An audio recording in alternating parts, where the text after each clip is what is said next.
Hello, everyone. Good evening.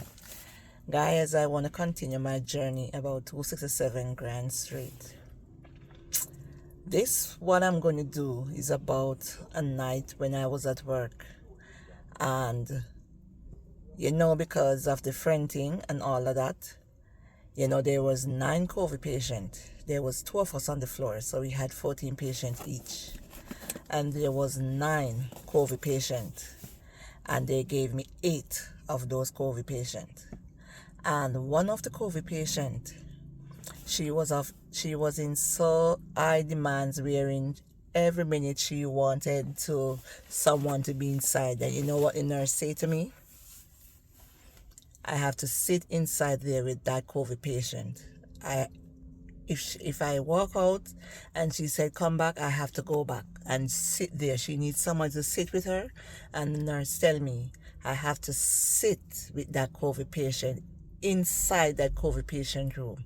I had to sit there majority of the night, and they were grouping up laughing outside and with their friends, and I was so stressed out. I have 8 COVID patients that night.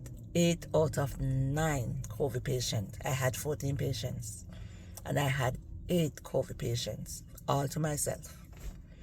So you see the journey at 267 Grand Street. It was a very stressful situation. You put the best outside because you want your job and you love your job and you really want to accomplish what you set out for. But on this journey, you have been tempted in so many ways. They have tempted you. I don't even know. Sometimes I can't even find the word to express the way sometimes they make you feel. Because sometimes you feel as if you are nobody because they are trying to push you over the wall. They are just trying to do everything for you to get fed up and for you to leave. Oh, I don't want this person here to work in. We don't want this person here working with us. So, we want this person to leave. So we're going to do everything that's possible for this person to get annoyed, to get fed up, and to say, okay, she's going to quit. And I was so determined that I wasn't going to quit my job because of anyone. And I will not quit my job because of anyone, because God has put me here for a purpose. I'm doing what I love. And even though I find it becomes so challenging at times, it becomes so stressful, wherein, a lot of times I don't want to be there. I'm there, but yet I just don't want to be there because of the way I feel, the way they make me feel towards my job. But just for the sake of some of my patients, the way you have some patients who are so grateful. They are so grateful that you are there for them. You can sit, you can talk with them. You can, the little things you do for them, they make you feel so special. So, you look forward to those things every day, going to work, doing your job to the best. And, the family may say, oh my God, this is such a nice person. I like the way you work. I love the way you work. It makes you feel good. You understand? And I can remember again one evening I went to work. It was 7 o'clock. We started to work. It's a change of shift. And I had a patient who was in a double room with another patient. And the other patient was not my patient.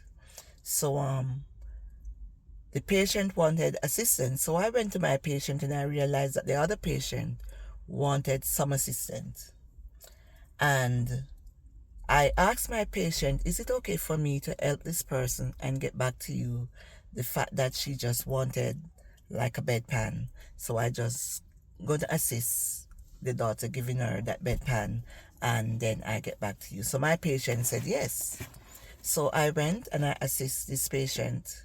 I text the nurse for this patient. I text the PCT for this patient. I text both of them, and nobody has response to me. So I went back and I dealt with my patient. In a flash, I saw the nurse came in and she was on fire. She was on fire. She was blazing. She was like a burning fire. She wanted a bit of water in her to cool her down the way she was hot. She come in and she was storming. She was storming. Who calling my phone at texting my phone about patient at 7 o'clock. It's a change shift, and she was going on. She was going on. So the patient that I assist, the daughter was still there.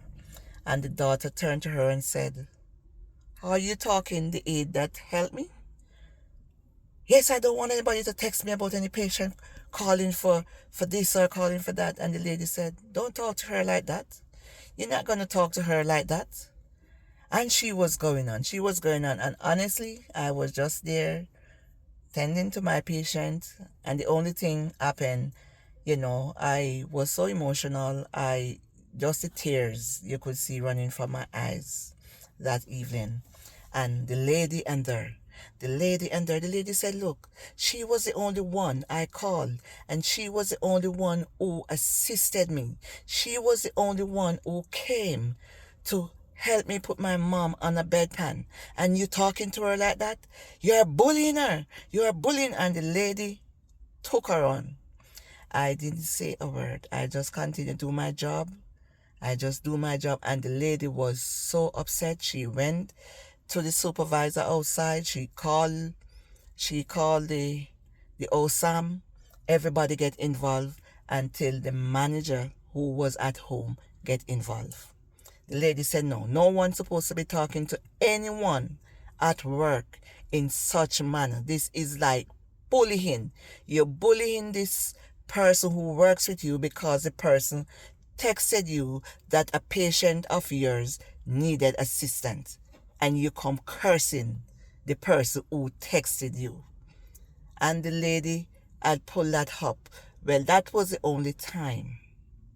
That was the only time I think somebody has listened. And because I wasn't the one who speak, I only cried. No one asked me any question. No manager called me to the office, asked me anything. But I was told that person was fired. I was told a few days I didn't see the person at work, and when I asked what happened, I was told that person was fired. So I didn't question anything more about it because I know I didn't go to the office about her. The lady who was there, which was her mother, who was the patient, she heard when she came to me and was going on. She was going on. The lady said, "No, that's bullying. You're not going to stand there and bully her. She was the only one who assisted me when I needed help. I've been here looking for help for more than an hour, and no one had assisted. And she came and assisted me, and you come now bullying her that she should not texted you that this patient needed help." And this lady said, "No, I have to go somewhere." She said to me, "This is how they talk to you?" I said, "All the time, this is what I get." And she said, "No, you're not supposed to sit here and put up with this. This is bullying. This is bullying. And I'm going to put a stop into this." So the lady go further. So one thing I know, I can remember clearly now. My manager called me. And when my manager called me, you know what she said to me? I should not have said to that lady, "This is the way they treated me." I should not have said it to the lady at that time, that this is the way they treated me. You understand? She said I should not say that. So that means I should have lied to the person when she asked me, "Is this the way they treated you?" And I said, yes, this is how they treated me from time to time. She said to me, I should have not said that. I should have not told the patients, the family member, that this is the way they treated me. So, being here and to be honest is like they are teaching you a way to lie. I've never grew up in a lying situation. I've never learned to tell lie like that. I'm going to be honest no matter what it takes. No matter how hard it seems, I'm going to be honest. You understand? I'm going to be as honest as I can, because life is a journey and you don't know what can happen in that journey of life. You understand? Because sometimes you cry wolf and the wolf got you. So I don't want to be the one to say I'm going to lie that this person had done me something when this person had not done me anything. So I want to be on the clear side. So as I said earlier about those 8 patients, I can remember that night clearly. With those 8 patients, I had to be with 8 COVID patients, and the other person, tech, only has 1 COVID patient. And I cried. I sit and I cry by myself. I cry by myself and I said, Lord, it's not going to be forever. Nobody do more than what they can. No one do more than what they can. And life is a journey. It's a journey.